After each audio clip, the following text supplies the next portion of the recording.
Oh, let's start with some music. Nah, forget it. Welcome back to the Larry Coyote Show. It is I, your host, Larry Coyote, and this episode is hopefully a very brief one. Just a bunch of random thoughts and topics are probably not worthy of being spoken about for more than 3 to 5 minutes. So I'll drop them all in a short 10-minute accordion, I think. And this is more of an exercise for me because it's going to be. I did 2 episodes last week. I was trying to do two this week. I did get on live 2 times yesterday. The first time I aborted mission for whatever reason. I think I had technical difficulties, and the second time I had a work-related phone call come in. So I pretty much just backed out of them like a minute in. You probably didn't see them, but if this would have been the second technically day in a row I drop an episode, but it's gonna really just be one. But if this would have been the second technically day in a row I drop an episode, but it's gonna really just be one video. So anyway, how's everyone been? Not that there's any. What am I doing? Nobody's here. Okay, let's jump right onto the topics. See, I had here Colin Kaepernick is something I wanted to talk about. Not to a really deep degree because I feel like it's been beat to death. I just wanted to give my 2 cents, and my 2 cents are that he's done. I don't think the league likes him. I don't think any of the owners like him. I don't think he's that good if he comes back. So I don't see the reason he's making such a big deal for trying to say he's. Um, I guess I don't want to use the word blackballed, but blackballed is the word that you would use for somebody who's not wanted to give work to in a particular industry or organization. So he's had that looming over his head. I don't have to get into the specifics. I don't have to. Fuck, man, this. Oh, I don't have to actually get into anything. Everybody knows. Everybody knows why he's in the hot water he's in, and what's occurred to him. Uh, his post NFL career, though, has been uh, marred by controversy for many reasons. But the issue is, can he play football again? The issue I want to talk about is, can he play football again? That's really all that matters, right? Like, what else are we talking about? Can he play football again? One, related, do they want him to play football again? And then, so those two things are sort of different uh, things for me. One, I don't think he can play. I remember him in his last season at the 49ers was a total bust. I don't think somebody can just walk away for 3 years and come back and still be at 100%.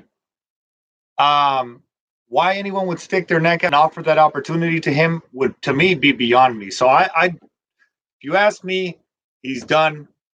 I don't know when he's going to stop his campaign to try to get back, but somebody might pick him up if they wanted to sell tickets. So I guess if I was to be a conspiracy theorist, I would say that because a lot of the black population is more concentrated in the south of the United States, somebody like the Atlanta Falcons, who have a crappy record, could pick him up and probably sell out stadiums until the end of the year, which would really at this point be the only reason to go watch the team because they're not going to make it to playoffs. So if they can't even get 50% capacity, don't ask. I don't know what it is currently. A move like pulling in Kaepernick would probably guarantee upwards of 90% capacity through the end of the year. So even if the team itself is not salvageable to get towards the championship, the monetary income would probably be the salvaging saving grace for an organization that is in the South. I don't know what the Jaguars. So I don't know. I don't know if somebody like Atlanta would pick them up, but to me that would be a conceivable business reason to do so. I don't know who the owner is or anything. Jaguars record 2019. Okay. Another owner that I think would probably take, oh no, they're in last place too, a chance on him would be the Jacksonville Jaguars owner, I believe, is a minority Muslim billionaire. So to me, I could see him because Jacksonville is in Florida, which is the South, large black population. I could see him rolling the dice and say, hey, sure, bring him on. Even if he's a bust from here to the end of the season, they're 4-6. So what are we really talking about at that point? That means that your team's not going to make it. The fallback question is, will they make at least the money for you, right? And I think that's really the driving motivator when it comes to any sports. I'm not going to just say the NFL. So, yeah, I don't know. I just threw it out there in case it does happen. I could see it becoming one of those reasons. So I can reference back to it as an argument should any of these theories materialize. Okay, that was actually better than I expected it would be. Kaepernick, you got, I'd say 4 minutes. Let's see. R.I.P. Badazz. Anybody knows anything about the West Coast rap DPG? It looks like Badazz died about a week ago. I started the same day he died. I heard somebody mention that he was killed in custody. I don't know if that's true or not, though. And maybe somebody can leave a comment. But I don't really want to focus on the details of his death. I kind of want to focus on IG. You had all the Dog Pound West Coast rappers shouting out rest in peace Badazz, putting pictures, doing a lot of that, going through memory lane, reminiscing, and posting photos of themselves with Badazz. Here, let's see if Johnny can get on board. Nah, that's fine. I'll call him later. The only person that did not, so this is the point. Badazz died, Corrupt, all the people you'd expect, Daz Dillinger, they all started, Badazz, we lost you too soon. Crooked Eye, all those guys were putting kind of like homage, paying homage, posting photos. The only person that was really on that, kind of acting stuck up about it was Snoop. And I bring it up because Badazz is really kind of a one-hit wonder if you want to look at it that way. No disrespect. I really liked him, actually, and bought his single and possibly album back in the day. But, he really popped one time, and it was that Dog Pound Gangster Crip single, which is a real banger. The whole thing was good. Flow was good. It's a classic. It's a West Coast classic. And it was with Snoop Dogg. So you fast forward, he dies. Snoop Dogg does everything on social media except say rest in peace, Badazz. It literally took him 4 to 5 days after Badazz was dead for him to even acknowledge it in some sort of meaningful way. He hadn't even, as far as I know, he didn't even bring it up. He did the very least amount that you would do for somebody who you arguably put on the map and did his one-hit record with. You did the minimum amount possible. Not only that, you were kind of throwing sneak jokes out there within a day or two. Like I was wondering because I would see Corrupt and Daz Dillinger and they're doing something and posting it up. And then I'd go over to Snoop Dogg to see if he has something to say. And he literally was doing anything but talking about Badazz. Cracking jokes, saying kind of, just sneaky under the radar stuff that to me was a little telling and would probably lead me to believe that he was not on good terms with Badazz. But guy's dead now. You did have history. That history is stamped as a positive footnote in West Coast history. I think the least you could have done was at least paid your respects to him, Snoop. I don't know if he stole money from you. Probably. Crashed your car. Anything like that, which, he may have done something like that. Maybe he screwed you over. But for the public eye, I think it probably would have looked good on your behalf to have at least acknowledged the guy that you put on the map and who is now dead. I don't know. That's my 2 cents. Let's see. What else was I going to talk about? I think that, well, the Rams versus the Ravens this Monday. Oh, I should talk about some boxing. We got some boxing going on. So that's actually what I tried to talk about yesterday.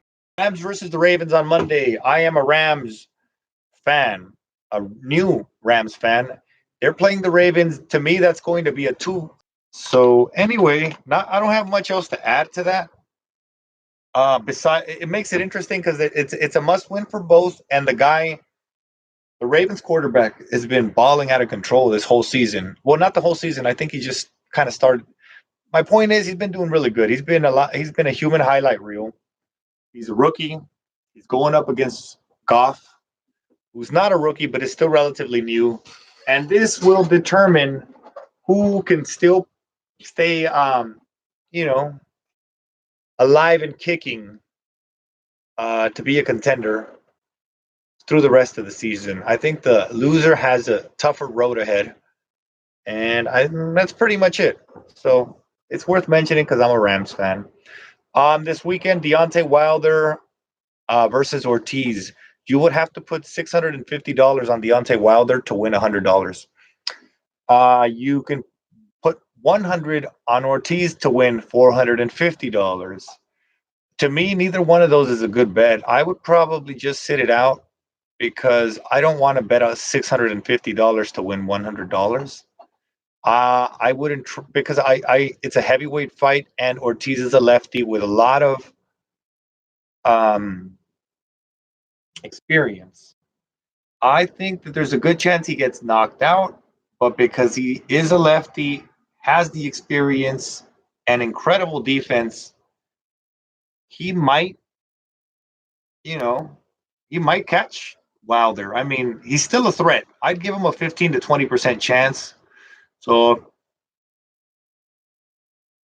I think the bet would almost seem to suggest that he has a, hold on,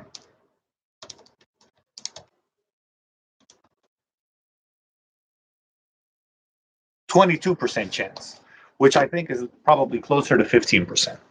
But anyway, um, let's see. Um, Santa Cruz to me is one of the more disappointing fighters uh, as of late. Him and Gary Russell have been incredibly inactive. I've actually thrown both of these guys under the bus for a while now. Man, what's going on? Hey, if the timing is off when you're watching the live stream, I mean, or the replay, press pause and then let it start over. Because at that point, um, hold on. You know what? What if I close this stuff?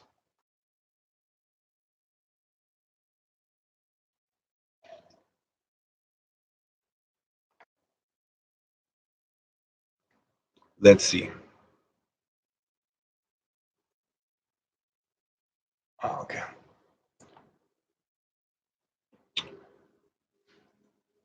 Um. Anyway, so yeah, Leo Santa Cruz. He's fighting Flores. Not good bets. I'm trying to see what Leo does. If it's just going to be another boring 12 round cruise, these light guys are really getting on my nerves now. They can't seem to hurt each other.